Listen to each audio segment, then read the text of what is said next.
គេហៅថាមីតុភូមិគឺគេឲ្យកន្លែងកំណើតហ្នឹងចាត់ទុកថាជាស្ត្រីដែរជាម្ដាយផ្ដល់កំណើតដល់យើងហើយបើមីតុហ្នឹងម្ដាយបុពេតុភូមិខាងឪពុកប៉ុន្តែគេមិនដែលហៅបេតុភូមិទេគេហៅតែមីតុភូមិគេឲ្យតម្លៃស្ត្រី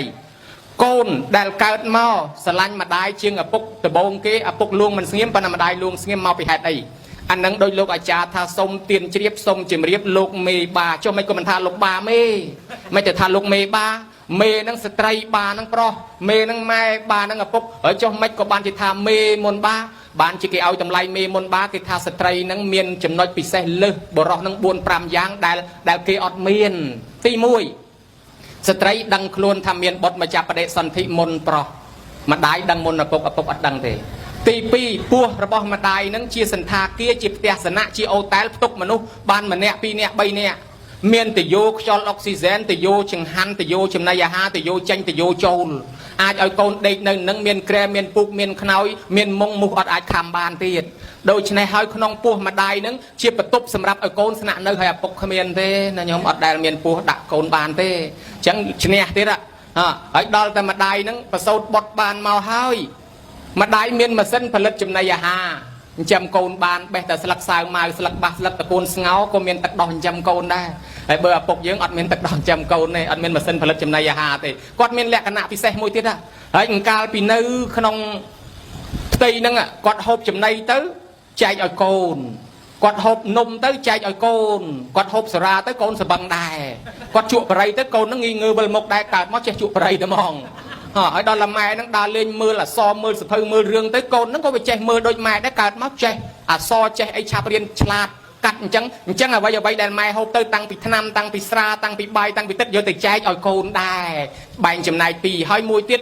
ម្ដាយហ្នឹងទៅណាក៏ស្ពាយកូនតាម8 9ខែ10ខែណាញោមណា9ខែ10ថ្ងៃភាកច្រើនស្ពាយតាមរហូតហើយប្រុសយើងបើចង់ដឹងសាកមើលកាប់ដុំថ្ម3គីឡូឬ5គីឡូចងឲ្យជាប់ពោះឲ្យដើរសាកមើលហូបបាយក៏ស្ពាយហូបបាយងូតទឹកក៏ស្ពាយងូតទឹកដើរឲ្យបាន10ខែមួយវាដូចគ្នាអត់បានដឹងថាអូពិបាកណាស់អញ្ចឹងបានស្ត្រីឆ្លងទលេបថុយជីវិតនឹងគ្រោះថ្នាក់សពយ៉ាងដូចឆ្លងទលេបថុយនឹងកពើឆ្លាមមកទុកលិចខ្យល់អាលោកអញ្ចឹងបានគេថាលំបាកអញ្ចឹងស្ត្រីមានលក្ខណៈពិសេស4 5យ៉ាងនឹងដែលឪពុកធ្វើមិនបានគេសន្មត់ឲ្យស្ត្រីជាធំគេហៅថាលទ្ធិមេនិយមគេឲ្យហៅថាលោកមេបាមិនមែនហៅថាបាមេទេហើយមួយទៀតប្រទេសខ្មែរយើងស្ដាច់ពីជំនាន់ដើមមុនគេក៏ស្រីដែរបថោងនាងនាគស្អែកតោងស្បែកគ្នាព្រាបទៀតណាហើយដល់តែពេលមុនបថោងនាងនាគហ្នឹងប្រយ៉ងកោនឹងសក់កោបហ្នឹងក៏ស្រីដែរដូច្នេះហើយញោមញាតិហើយបើនាងសក់កោបក្តីបថោងនាងនាគជាតួស្រីអញ្ចឹងបានគេឲ្យតម្លៃស្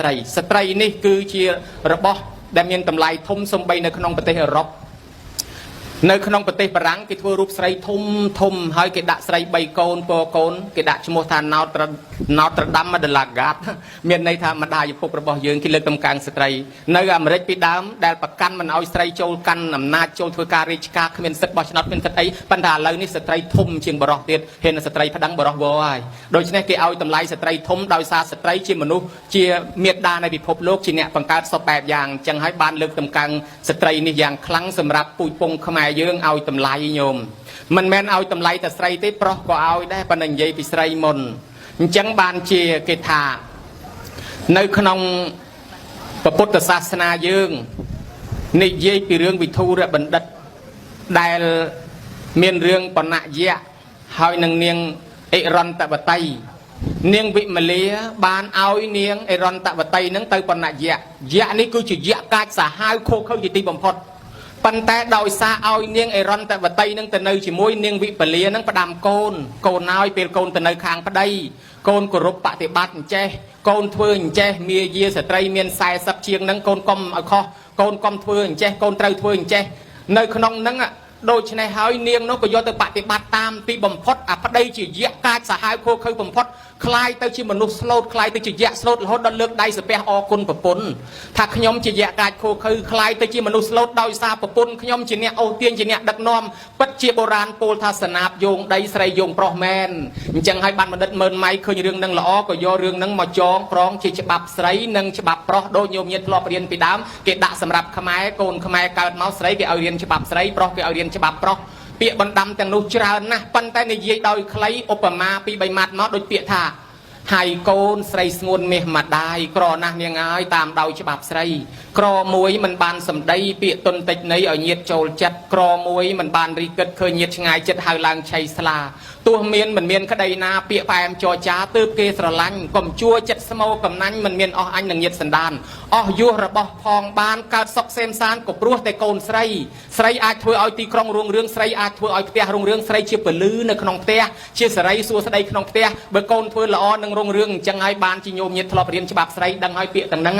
នៅក្នុងរឿងច្បាប់ស្រីហ្នឹងក្នុងរឿងវិធុបណ្ឌិតអញ្ចឹងបានថាអស្ចារ្យស្ត្រីអាចធ្វើឲ្យពិភពលោកយើងនេះបានស្ងប់ធ្វើឲ្យពិភពលោកយើងនេះបានសុខចម្រុងចម្រើនបានមិនថាតែប្រុសនោះទេមិនតែប៉ុណ្ណោះទៀតសោតច្បាប់ហ្នឹងក៏មាននៅក្នុងសង្គមខ្មែរហៅថាច្បាប់ប្រុសច្បាប់ស្រីហ្នឹងបានគេនិយាយថាសណាបយោងដីស្រីយោងប្រុសប្រុសល្ងងអត់មានចំណេះចេះដឹងខ្ពង់ខ្ពស់ប្រហែលអាអ្នកជាប់ត្រីណាញោមណាហើយដូច្នេះកាលពីបានប្រពន្ធដែលមានកំណត់មិនល្អដាក់ត្រីក្នុងកញ្ជើទៅវាចេះតែធ្លុះចេះតែធ្លាយទៅអត់ចេះបិទកញ្ជើទេប្តីនឹងរស់ស៊ីអាម៉េចក៏អត់មានដែរប្តីនឹងប្រឹងកប់តាំងពីព្រលឹមទល់ប្រលប់អាម៉េចបើកំណត់ស្រីនឹងអត់កើតអត់មានទេដល់តែពេលដូរប្រពន្ធជាមួយនាយសំពៅអាប្រពន្ធគេនោះគេមានកំណត់គេចេះចុកកញ្ជើនឹងឲ្យចិត្តហើយទៅបានត្រីច្រើនគេចេះចែកឲ្យអ្នកភ្ញៀវនៅជុំវិញផ្ទះគេយកអ្នកភ្ញៀវជុំវិញផ្ទះធ្វើជាញាតិធ្វើជាបងប្អូនខ្លាយទៅជាញាតិពេញភូមិទាំងអស់ទីបំផុតធ្វើឲ្យគ្រួសារនេះខ្លាយជាសេដ្ឋីមិនត្រឹមតែសេដ្ឋីទេជួយប្តីធ្វើការរហូតដល់ក្នុងវាំងបានទៀតដូចយើងសពថ្ងៃថាឡើងអុកញ៉ាបានទៀតញោមមើលកណ្ដេះប្តីអត់ចេះឲ្យសោះប៉ុន្តែឡើងបានដោយសារកំណត់ប្រពន្ធចឹងហើយបុរាណគេថាកតុយត្រីប្រានាងអុកណាកតុយត្រីផ្ទក់មាននាងកែវណាញោមណាកតុយត្រីប្រានាងអុកហ្នឹងមានន័យថាអុកញ៉ាធំធំគឺមានកតុយចាំបត់ចកោតហ្នឹងគឺពួកនាងជំទាវហ្នឹងហើយអាដាមហ្នឹងអាដាមមាននាងជំទាវអ្នកចាំបត់ហើយដល់កតុយត្រីផ្ទក់មាននាងកែវហ្នឹងមានន័យថាដូចជាមនុស្សប្រុសដែលធ្វើជាអាមាត្យធ្វើជាអីហ្នឹងពួកអ្នកស្ត្រីហ្នឹងជាអ្នកចាំជួយបត់ចកោតអញ្ចឹងប្តីនិងប្រពន្ធតែងតែមានការជួយគ្នាទើបធ្វើឲ្យគ្រួសាររុងរឿងរីកចម្រើនទៅបានចុះបើស្រីមានកំណត់ល្អហើយប្រុសតួនាទីប្រុសមិនសូវជាសំខាន់ផ្នែកខាងអលង្ការខាងតុបតែងឲ្យសង្ហាលាបសក់ពណ៌ពាក់កវិលស្លៀកខោលហែកទេសំខាន់ឲ្យតែមានចំណេះដឹងជ្រៅជ្រះមានការងារពិតប្រាកដគ្រួសារនឹងរុងរឿងហើយ